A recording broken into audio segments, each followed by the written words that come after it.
Meritíssimos, meritíssimos, bem-vindos a mais um vídeo do Toga Voadora e mais uma review de Doom Patrol. Dessa vez o episódio 9 e dessa vez eu tenho que falar, esse foi o melhor episódio até aqui.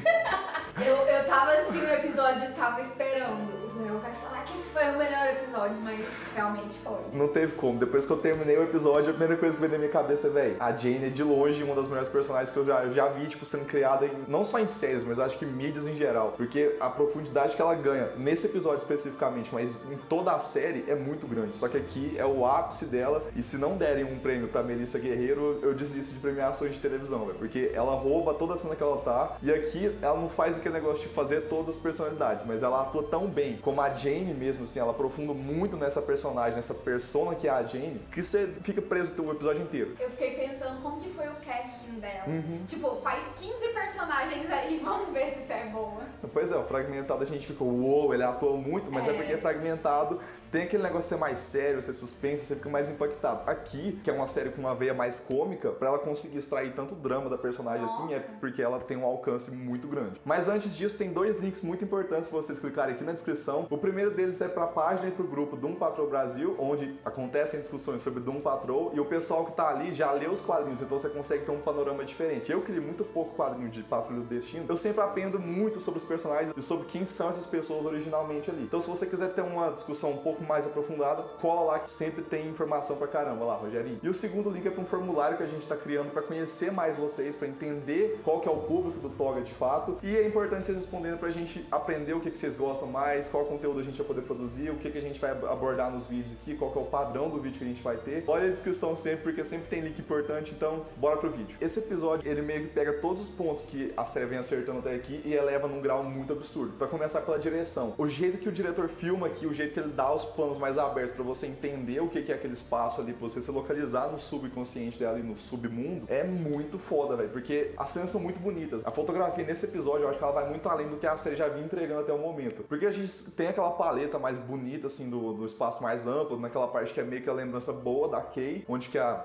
Jane encontra aquela personalidade que eu esqueci o nome dela agora, que era aquela mais covarde ali que apareceu no episódio do culto. É de franjinha. Isso, é uma das principais do episódio ali. E é bem bonito o cenário, assim, tipo, é meio que uma pintura mesmo. Parece que você tá num momento de descanso ali. Na outra cena já tá num negócio totalmente terror, que você fica, véi, que bizarro isso aqui, dá medo mesmo. E uma coisa que me transmitiu bem nesse episódio é meio que a sensação de que a mente dela funciona como uma sociedade de verdade, é um mundo que existe ali. E eu não sei porquê, só ficava passando na minha cabeça, véi, dá pra fazer uma série de Matrix, porque principalmente naquela hora que ela vai visitar as irmãs, que são aquelas videntes ali, eu senti muita vibe de Matrix, que era um negócio meio tecnológico ali, meio surreal, meio ficção científica, mas tinha uma vibe meio de mitologia. E tem muitas criaturas ali na mente dela que são estranhas, não são meio que ligadas à ficção científica, aos experimentos que ela pode ter sofrido. É uma coisa bem mais de mito mesmo, de magia. E sei lá, a mente dela é muito ampla, ainda tem muito personagem que a gente não viu, mas dos que a gente viu, véi, é muito foda, porque os figurinos são muito bons, as atrizes que foram escaladas ali são sensacionais, tem uma feira com a motosserra. Não preciso de mais nada, esse episódio me ganhou aqui. A gente teve mais revelações nesse episódio, porque a gente descobriu que de fato todas as personalidades são mulheres na mente da Jane, inclusive a Hammerhead é de fato a Hammerhead. A gente vê também que cada uma tem a sua função no underground ali, na mente da Jane. Só que a Jane em si foi quem assumiu a responsabilidade de ir pra superfície e lidar com o mundo de fora. Só que estranhamente a Jane tem mais medo de ficar aqui fora do que ficar naquela mente insana ali da Kay, que na verdade é a original mesmo daquele corpo. E é muito louco, porque a gente entendeu de fato que a Jane é quem chefia tudo ali e que na verdade ela é uma derivada da pessoa original ali. Ela e a Miranda são as primárias. A Miranda a gente vê lá pro meio do episódio que ela morreu depois de tentar enfrentar o monstro do poço ali. Ela morreu mesmo? Eu achei que ela foi pra mais profundo. Pode ser que ela não tenha morrido. Ela tá num subconsciente mais profundo, assim.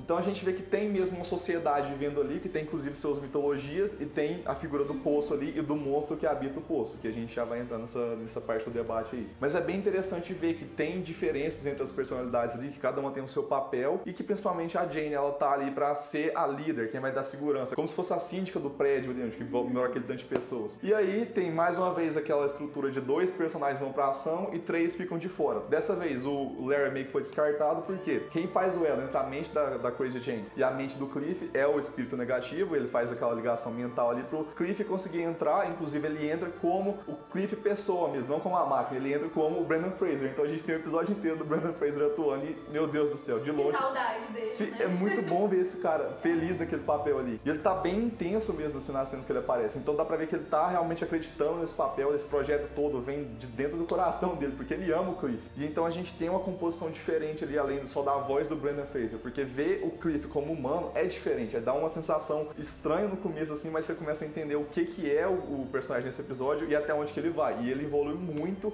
aqui nesse ponto do episódio, não só a Jane, mas ele ali, meio que tem um paralelo entre os dois. Eles têm uma ligação forte, que no final eles não são as mesmas pessoas que começaram aqui nessa jornada. E quem ficou do lado de fora dessa vez foi a Rita e o Cyborg, só que aí foi diferente da estrutura padrão. A gente não vê o que aconteceu, a gente só vê no final do episódio que teve algum conflito na mansão, tá uma bagunça do caramba ali, a gente não vê o que aconteceu de fato, eles só falam que foi uma longa história. E a gente já viu pro próximo episódio, pelo teaser, vai ser focado no Victor e na Rita, então, sei lá, e o Niles vai aparecer no próximo também. Mas o foco desse episódio foi justamente isso, ser mais profundo e mais íntimo na pessoa que é a Jane e todas as personalidades ali que interagem com ela dentro desse submundo. Bom, e na verdade o episódio abre com um flashback da Kay, que é a pessoa original desse corpo aí. Quando ela era criança, a gente já começa a entender logo de cara que o episódio vai ser mais sério, tem pouco humor aqui, o humor é mais de encontros de personagens, não tem exatamente piadas, mas a gente vê que vai ser mais profundo porque já começa a abordar a figura do pai dela. E a cena inicial já dá um tom bem de terror mesmo, porque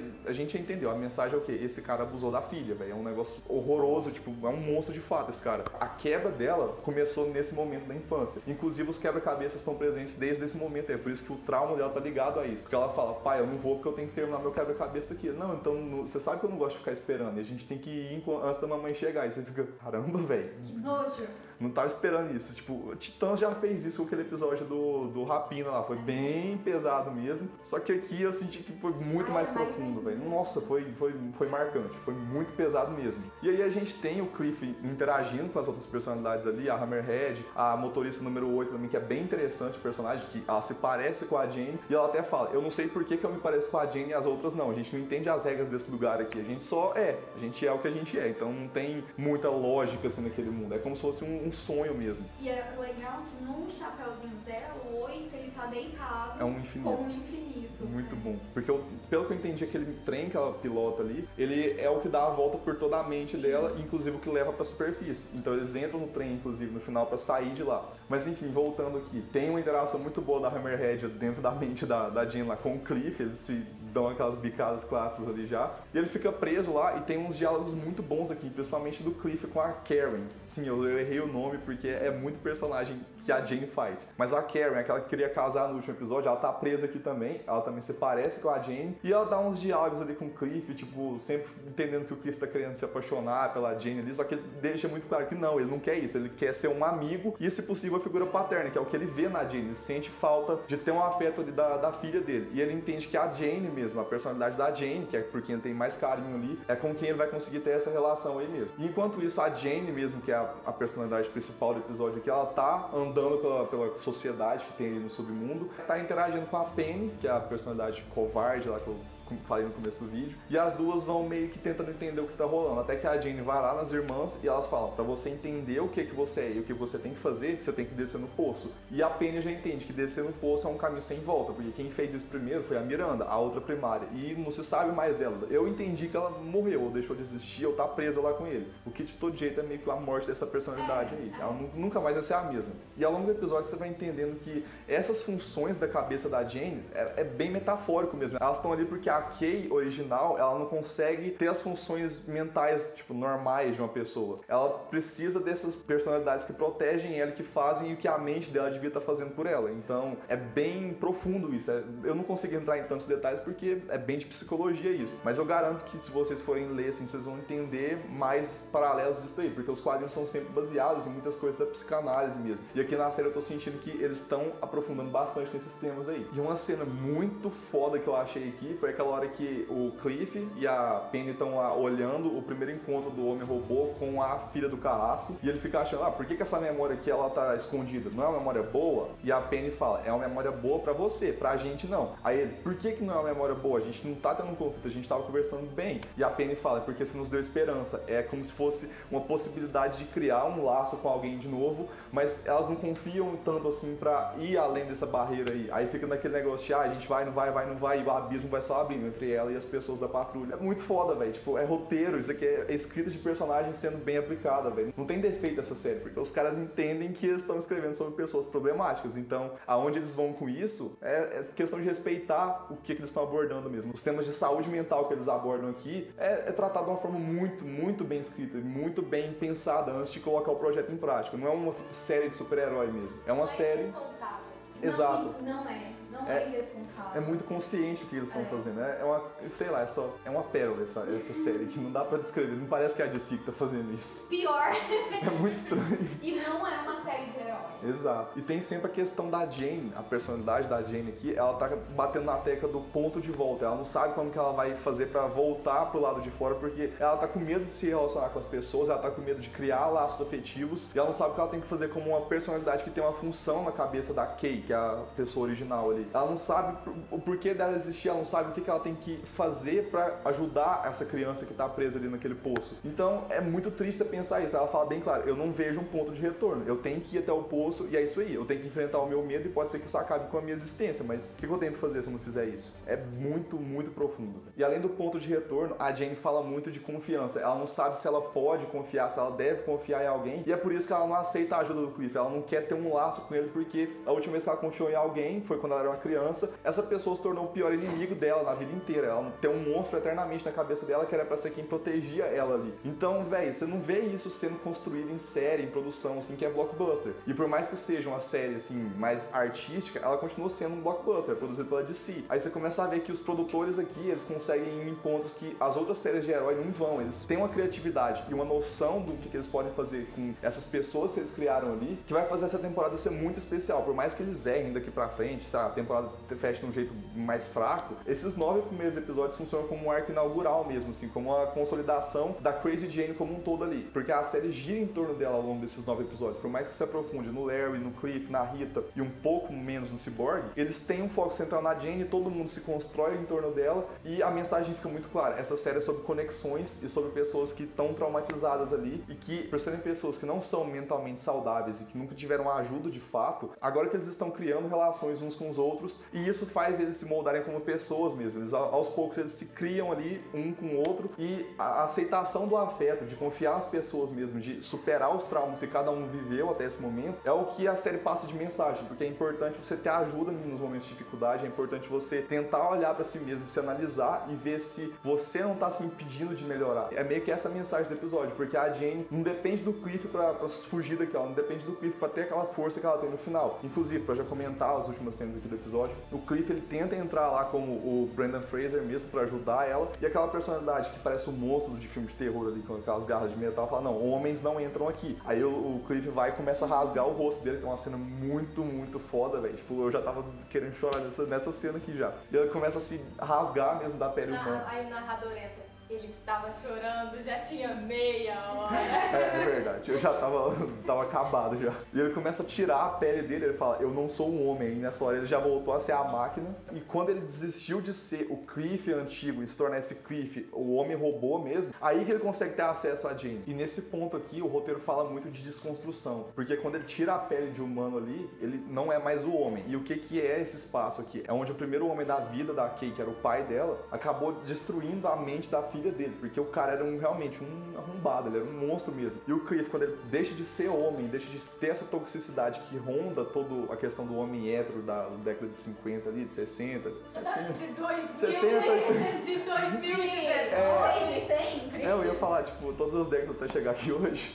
Esse homem tóxico aí não é mais o Cliff. Ele meio que se analisa muito nesse episódio, porque ele vê que o homem que o pai da Jane foi pra ela era o que ele quase se tornou, de uma forma diferente, pra família dele. E a gente entende que a toxicidade que o Cliff estava vendo em quem ele foi algum dia é justamente essa questão da masculinidade tóxica aí, que é uma coisa muito suja na sociedade, que acaba sendo ruim para as mulheres principalmente, mas os homens também sofrem com isso, porque eles ficam meio que embanhados no próprio veneno. É uma coisa que destrói a mentalidade de todo mundo. E ele entende isso, até que ele fala, eu não sou mais homem. E aí aquele monstro que tá guardando o poço ali vai com as garras daí ver se ele é um homem de fato, é uma cena... Porque psicanálise tem a ver com... É a cena forte. Tem a ver com coisas de sexualidade e tal, e quando ela põe a mão e vê que ele não tem nada ali, que ele é um robô mesmo, meio que a mente dele já não se vê mais como aquele homem. É por isso que quando ele foi pra mente, ele tava como Brendan Fraser, ele tava como o homem. Só que no final ele fala, não quero ser mais esse homem, eu quero ser o homem robô, o Cliff de hoje, quem já tem uma relação diferente com as pessoas e que tem um afeto diferente, que demonstra as emoções dele de uma forma mais profunda.